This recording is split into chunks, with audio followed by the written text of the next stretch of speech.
Mr. Doctor, It's strange. who am I to judge? I'm sure all of you guys know that Doctor Strange comes out this Friday, and since today's Halloween, there are probably a decent chunk of you guys dressed up like him right now. Just red capes and DIY Eyes of Agamotto everywhere. So let's do this.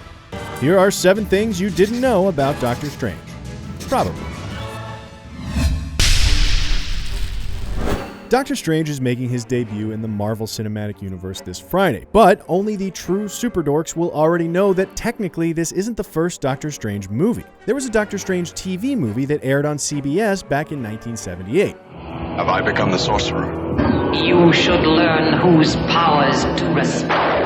It was really supposed to serve as a pilot for a Doctor Strange series because the network had already picked up shows for Spider-Man and the Incredible Hulk. Ultimately, CBS passed on taking it to series, which is too bad, because the 70s Doctor Strange had Jessica Walter, aka Mallory Archer, aka Lucille Bluth. I want to cry so bad, but I don't think I can spare the moisture. Then there was a movie in 1992 called Dr. Mordred, which was originally going to be a Doctor Strange movie, but they wound up having to change the name because the option on the character had expired before the production got off the ground. What difference does it make if I want this dying planet? A sorcerer is not a god. Finally, there was an animated Doctor Strange, and no, I'm not talking about Dr. Orpheus from the Venture Brothers, although most of the time I wish I was. I'm talking about a straight-to-video Doctor Strange from Marvel Animated Features back in 2007. So that's like 2.5 Doctor Strange movies before the new one we're getting in the MCU. But this one is by far the most expensive, which means it's the best. The end. Next thing.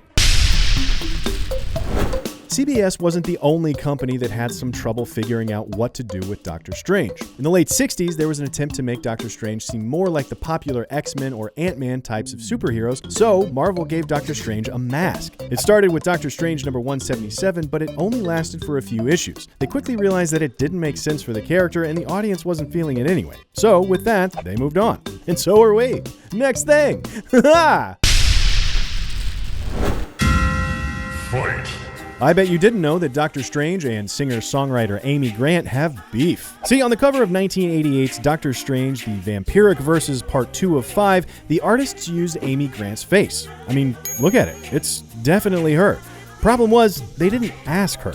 So, Amy Grant turned around and sued Marvel for using her likeness without her approval. As a Christian contemporary singer, she was seriously not cool with her image having any association with the occult. Marvel and Amy Grant came to terms and settled the lawsuit out of court. But based on this information, I think it's safe to say we won't be hearing Baby Baby on the Doctor Strange soundtrack.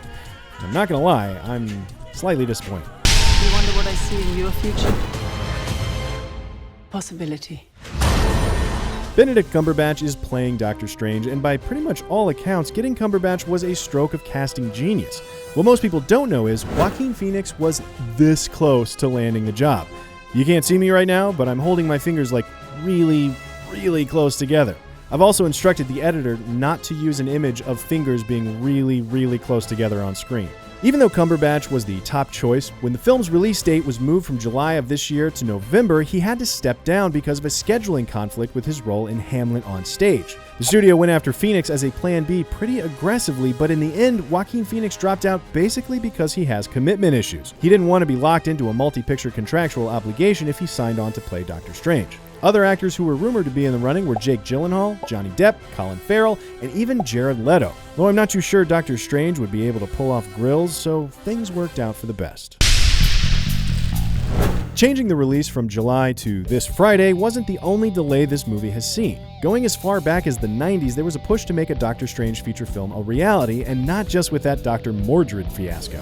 Wes Craven was attached at one point. Then in 2001, David S. Goyer, that's right, the Batman Begins guy, was supposed to write and direct a Doctor Strange movie. 7 years later, Guillermo del Toro was in talks, and in the end, Scott Derrickson wound up getting the gig. And the trailers do look pretty cool, so hopefully this will be worth the wait.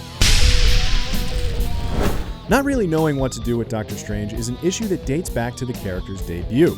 Marvel was sort of nervous about the whole black magic thing, so Doctor Strange first appeared as 5 pages of filler in a comic called Strange Tales, issue number 110, which was mainly a feature for the Human Torch. Stan Lee and Steve Ditko didn't get around to explaining Doctor Strange's origin story until 4 issues later after the numbers had come back on the previous books and they felt confident doing more with the character. In fact, that July 1963 issue of Strange Tales with Doctor Strange's first appearance has sold for over $60,000 at auction, so Doctor Strange definitely has his superfans. Or the Human Torch does, since he's the one on that cover. You know what? Let's just call this, boom, a bonus thing you didn't know and move on. You probably didn't know that you can go to Doctor Strange's house. Like, right now. See, the Sanctum Sanctorum's address is 177A Bleecker Street in Manhattan. So it's not just some made-up address. It's a real place. Well, you know, once you take the A off. And it was the real address of Roy Thomas, Doctor Strange's writer in the 60s. He and Gary Friedrich, another writer for Marvel, actually shared the place. 177A Bleecker was also the New Avengers temporary headquarters at one point, as well as the Defenders HQ. Boom, bonus thing. Granted, if you go over there right now, you're probably not going to see Doctor Strange sitting on the stoop perusing the Book of the Vishanti. But you could for sure find a guy at that location who will give you a face tattoo of Doctor Strange sitting on the stoop perusing the Book of the Vishanti, which is still really cool.